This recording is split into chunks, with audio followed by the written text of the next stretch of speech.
I'll get this clutch assembled. I'm using graphite grease here again.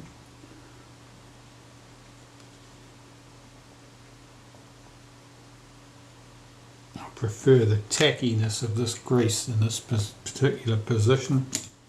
There's quite a lot of friction involved in this component. I'll get the spring on there, hold that gently with some crimp pliers, revolve that round so it's all pulled in tight. Drop the outer part of the clutch over the top. I'm checking the action, make sure it's smooth. It only needs to move in one direction and it should have some resistance.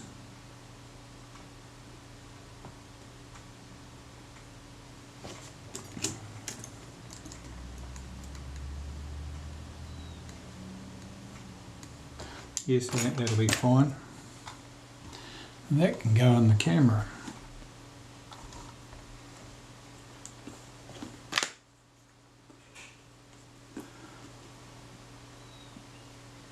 Put a little bit of synthetic grease around the inside edge. That should drop down and couple to the take-up spool. And it has. That's good. And then the bush assembly for the top is here. It's got 2 gear sets, so I'm going to lubricate those with a little bit of grease, wipe some grease through the centre, fit this in place. One gear set couples to the sprocket shaft, and the other gear set couples to the take-up spool. Make sure they're both engaged. And there are 3 screws that hold this bush in place.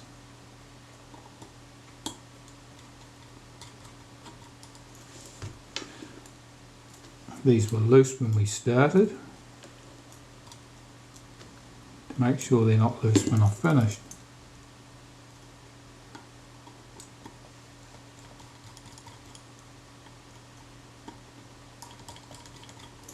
Check that they both work.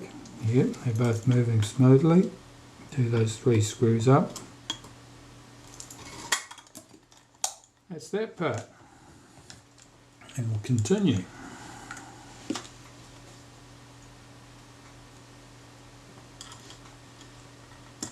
This component goes on, and this gear actually couples those 2 shafts together.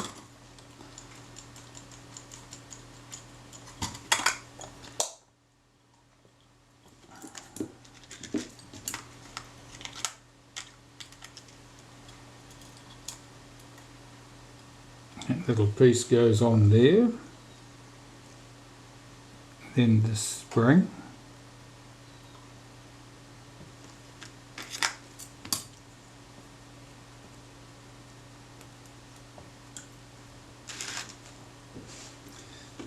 then we can put the ratchet pawl on there. I think there's a ratchet goes on here.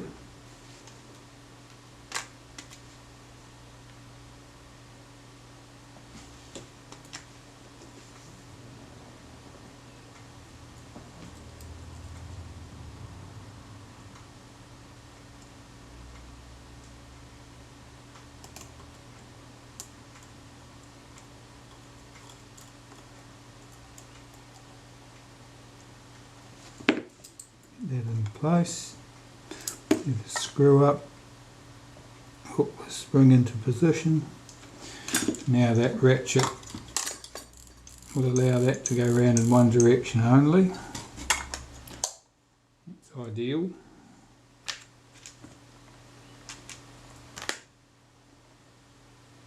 This piece goes on the top, and I know from experience that about there will give me sufficient return tension on the film advance lever.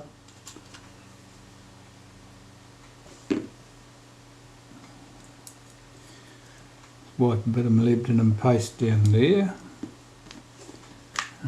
Make sure I haven't overdone that, so it gets a bit sticky otherwise. drop the return spring down, and that's for this catch lever that operates on the film advance. That's interesting, it's got a very scuffed look to the top of that, like something's happened to it.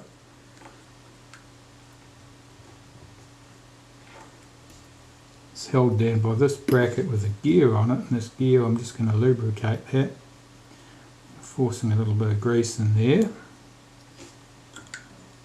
Doesn't need much. That sits on here like this. 3 screws, plain one at the end.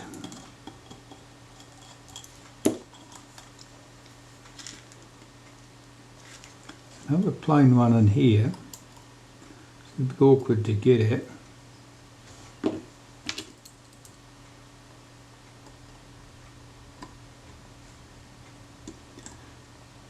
This is out of position. Let's get that back in place. That's better.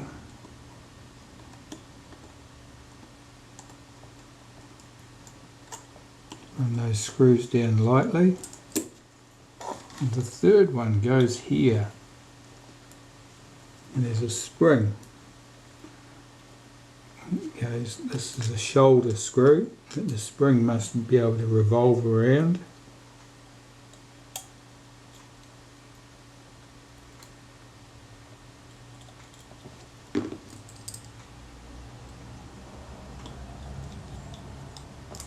That's our 3 screws in position. I can tighten those now.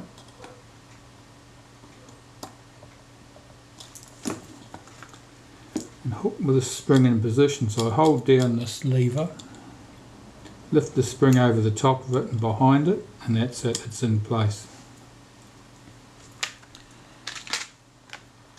The gear can go on the top of that shaft. And now we're just about ready to put the cocking rack back in. I'll take the cocking rack,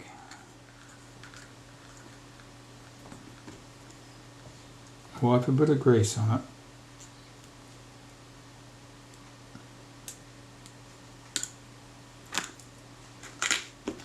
Now I want to pre-tension this one full turn, right up to that point. I'll pop the lever on there so I've got something to hold it.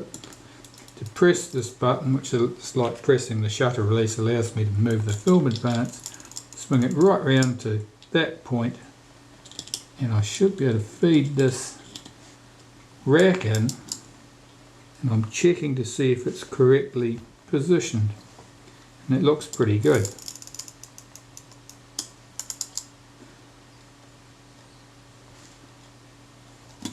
Might move that in one more notch. How's that? Yeah, no, that's good. Right, so our film advance is basically, we didn't see any of that. The film advance is basically assembled there. Come on, focus, you bugger. I'll just record that again. I'll pre-tension the film advance one full turn here. That's its start position. You can see that cam stopped in there. Fit my film advance lever, press down the button, swing the film advance lever until this piece gets to the end of its travel and pops up. That's it. Feed in my cocking rack, and I'm checking the position of it here, and I think I need one more tooth further in, so I wind it round again.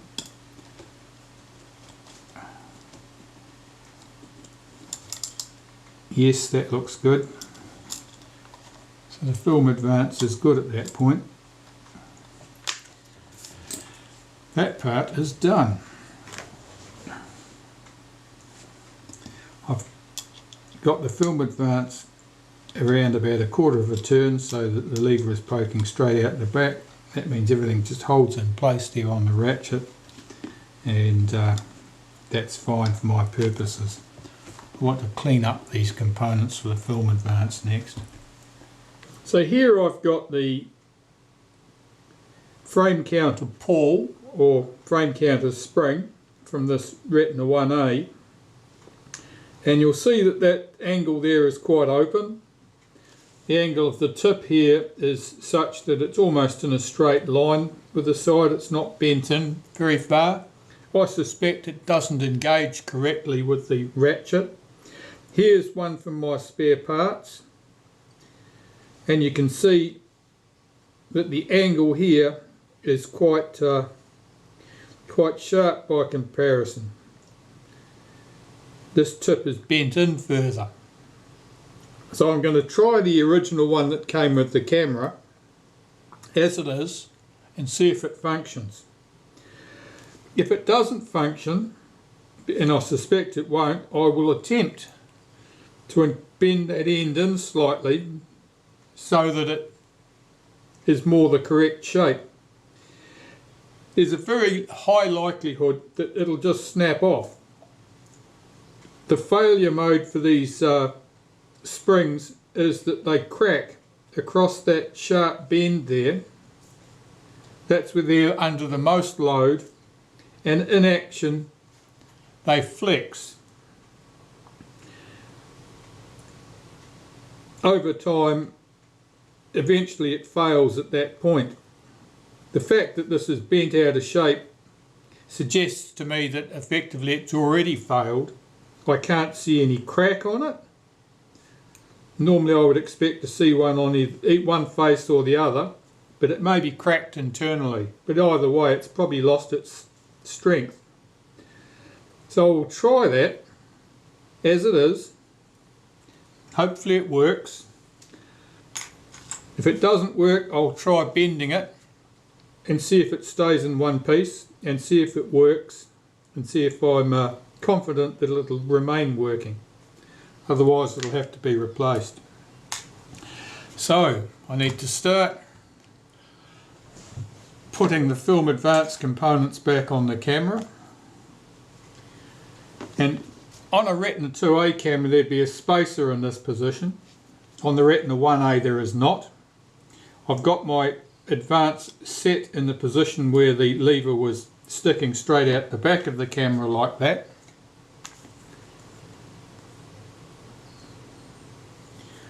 I'll take my counter spring, apply a little bit of grease to the underside of that,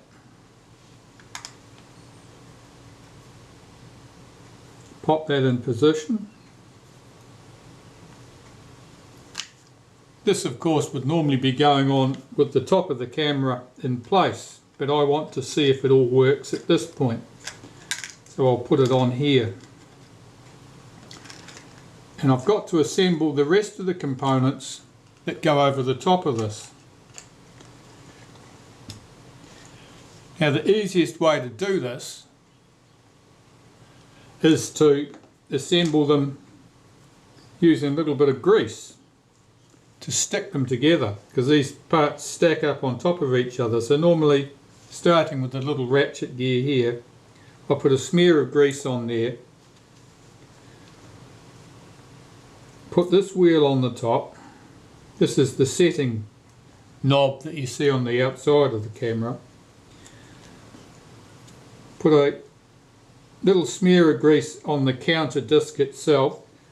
Now this setting wheel is chromed. It's almost always got a scratch across it. The scratch indicates which side of the counter disc the number 1 is that sits on there. If you get it round the wrong way, you'll end up with a camera that doesn't lock at number 1 but locks it to about number 22 instead. That looks correct. Put a light touch of grease on the inside of that and drop that over the top piece. And here we have the wavy washer. It keeps it all from rattling. That goes on there. Now the camera will hurry up and focus. I can lift this in pop that in place, line it up. There's a pin hole in the top, a pin and a hole that lines up. Rotate this clockwise, and I can feel that the ratchet for the end of film lock is working. I couldn't feel anything for the frame counter pull. I'll just do that screw up lightly.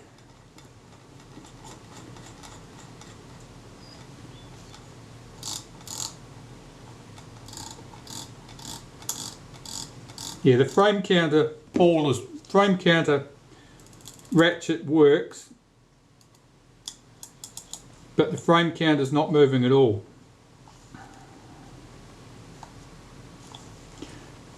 Let's see if it moves. I'll just move this manually. No, there's absolutely no contact there between the pull and the gear. So that'll have to come out, and we'll have another look at it.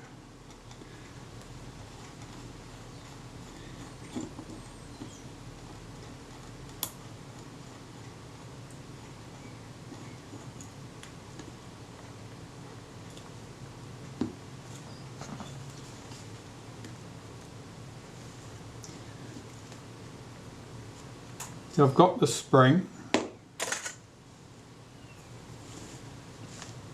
I'll see if I can bend the tip of it in slightly.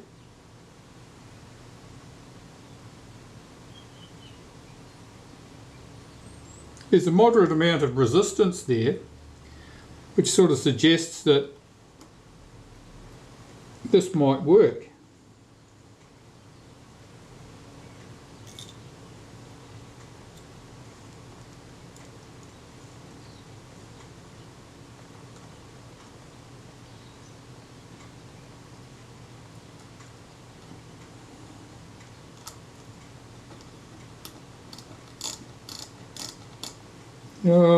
Not convinced by that.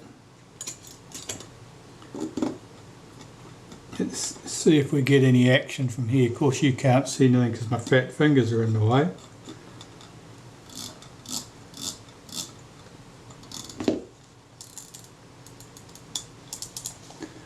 Oh, this camera I've got to manipulate this counter manually from underneath here. Swing it round a bit where I can get at it.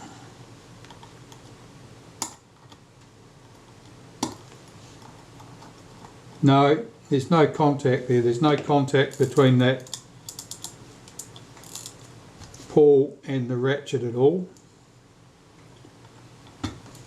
I'll bend it in a bit more.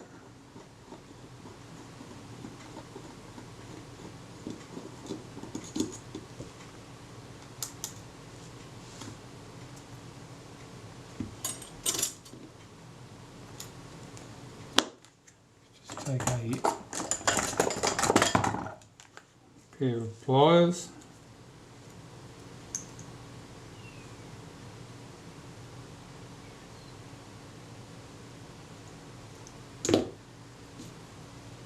Alright, let's try that. Get my washer to stay there.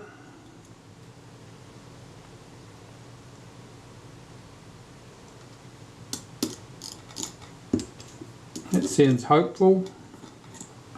Put my star washer on the top.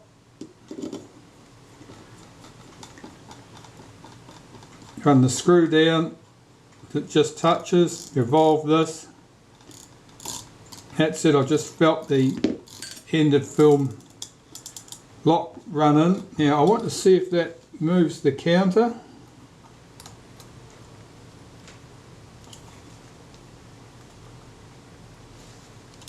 I'm not really seeing any action there.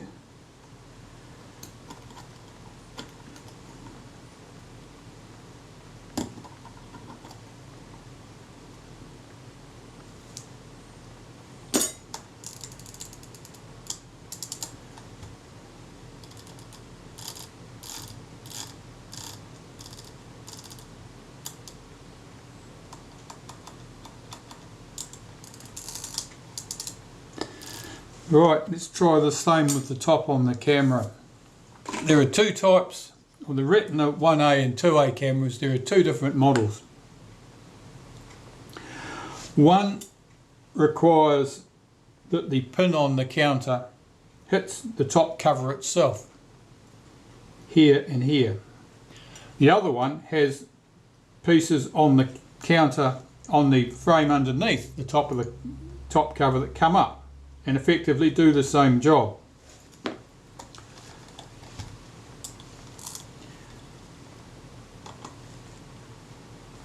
Let's put the top in place and see how we get on.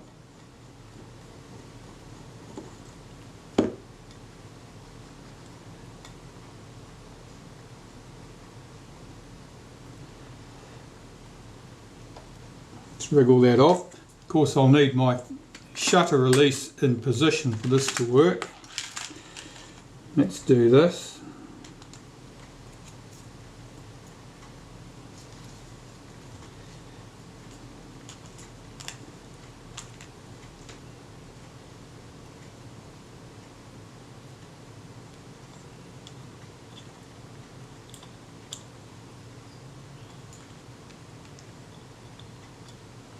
And the film release button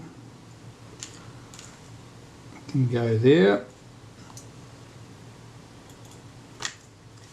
The top cover can go there. Put our film advance lever back on, run the screw up, rotate it in the direction of the arrow. Never rotate it or attempt to rotate it in the opposite direction, because all you'll achieve is heartbreak. You'll break something.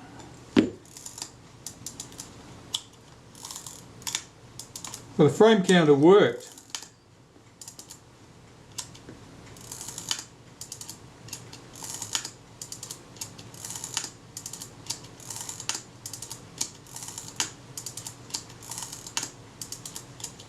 The end of film lock didn't seem to work.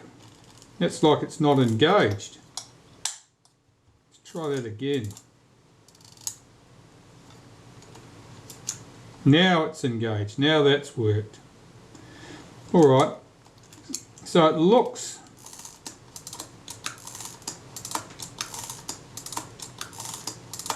as if I got away with that one. The frame counter's working. It's working smoothly. I've no reason to believe it won't continue to work smoothly. That's a bonus. Right, I'll take the top back, the wind back off there now, because I need to clean up the top cover and make sure everything's lubricated before that goes back on. Of course, I've got to put the door on the front of the camera. I've got that off at the moment because I was waiting for the glue to set up on the bellows. That top cover's very dirty anyway, that needs to be cleaned. Lift off the shutter release, take off our film release button. That's good. Oh, I'm quite pleased to see that. I thought that was going to require a new counter spring, and that adds a bit to the cost. Right, I'll get ready to put the door on. Right, to put the door on here, well, I want a touch of grease on the top and bottom pins where it couples to the front standard. They need their washers in place. They have washers which are just a paper washer, sort of a thick paper, cartridge paper, something of that nature. If I pull the front out into the extended position,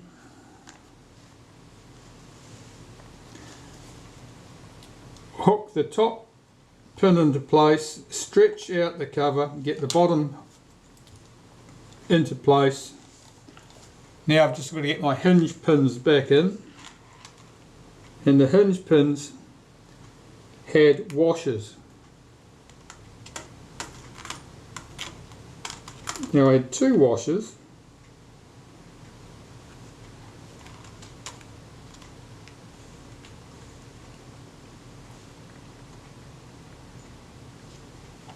We'll put one on either side. Put one at the top.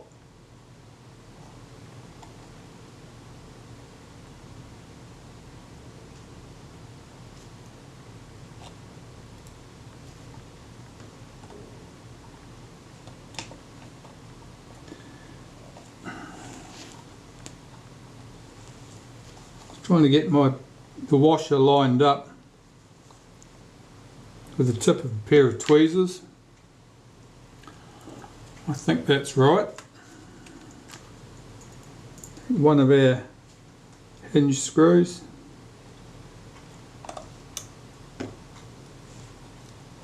Run that screw down. Check that the washer's there, it is. Now the leather, of course, I haven't glued back on the bottom of the camera because I was waiting to do this job. I'll slide the second washer in here.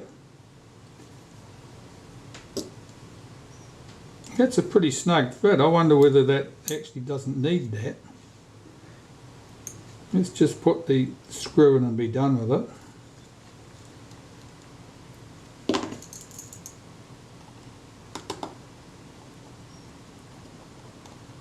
The washers are there to take up any slack so that there's no rattle in the door. The door forms part of the support for the front lens standard. If there's a lot of rattle here, it means the lens standard would move up and down, and if the lens standard moves up and down, it means the shutter release will be a bit inconsistent at the point it releases the shutter. It's okay. Where did that washer go? I'll pop that away in that tray.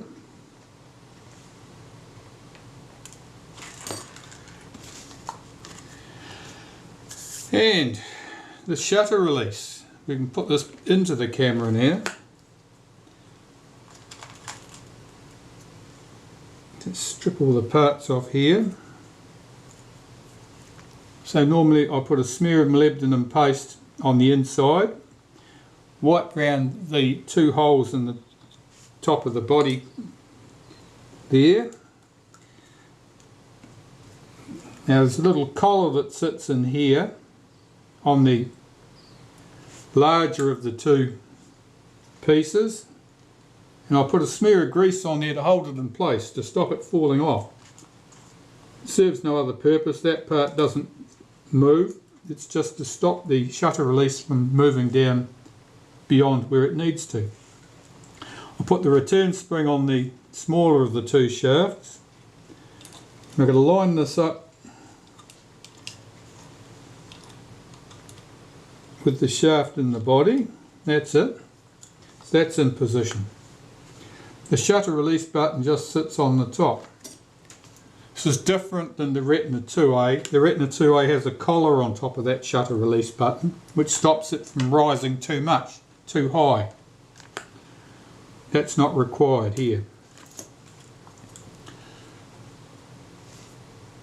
The film release button just requires its return spring.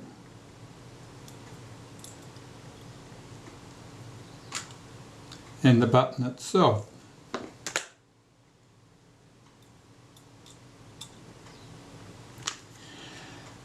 I'm going to pop that to one side now because I want to clean up the top cover, and then that can go onto the camera body. I'll get the top on the camera body, I'll have the camera body all functioning, and then I'll fit the shutter back after I've serviced the shutter. And then finally I'll make any adjustments needed in the shutter release timing, which usually means removing the top cover again. But first things first, I want to clean up this top cover. On this top cover, you'll see that there's just the ends of screws visible there on the shoe. The screws are fitted from underneath the top cover. Now that was something Kodak did for a fairly brief period of time. I think it was done to ease manufacturing.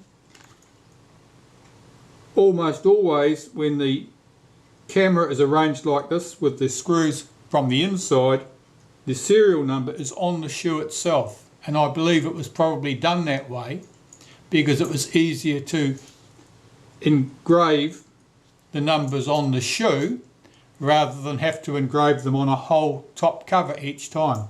It probably meant that there was less chance of damaging a top cover and ending up with a serial number that had to be stricken out of the range. Much easier if they only had to handle something small like this. And so I believe it was done for that reason.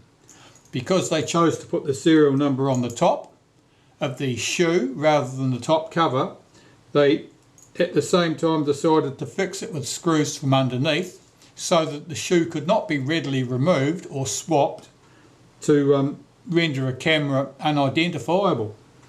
So I think that's why it was done, but it turned out to be a bad idea. And the reason it turned out to be a bad idea is that these screws are much smaller in diameter than the screws that would have been used had they been fitted from the top in the normal fashion. Because they're much smaller diameter, smaller threads, they're not as strong.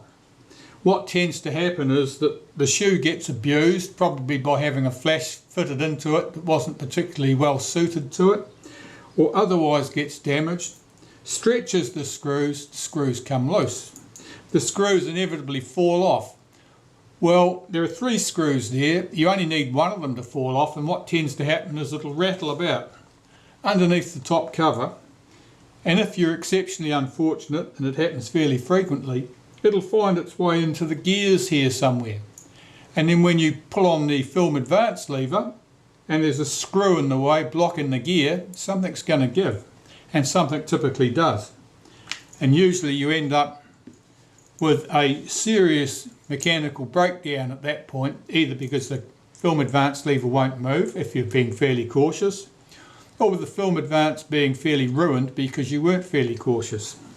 So in a case like this, with the shoe fitted from underneath, normally what I do is check that those 3 screws are in fact tight.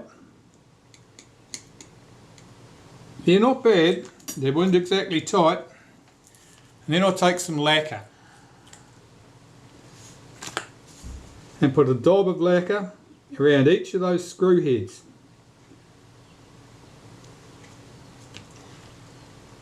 And when that's dry, it'll prevent those screws from rattling loose easily. It's about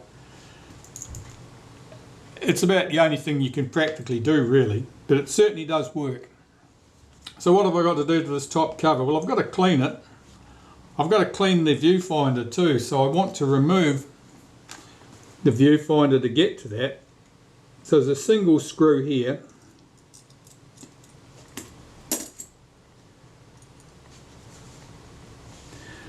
The cover comes off. There's a black piece here. It's sprung loaded. Take that off. It holds the front glass in place and the rear glass. Now the front glass is easy enough to see how that's going to fit, the flat side to the front. The rear glass is flat on one face or close enough to it and slightly convex on the other. The convex side goes inwards, the flat side or flattish side goes to the back. And that's how you know how that goes, but you can possibly see, if I hold that to the light, how filthy that glass is. It's very hard to see through, it's as dirty as. So all of this now I've just got to clean. I've just got to clean the top cover using a bit of naphtha and cotton buds. And the glass, I'll have to clean that with some glass cleaner and then pop it back together. So I'll start on that.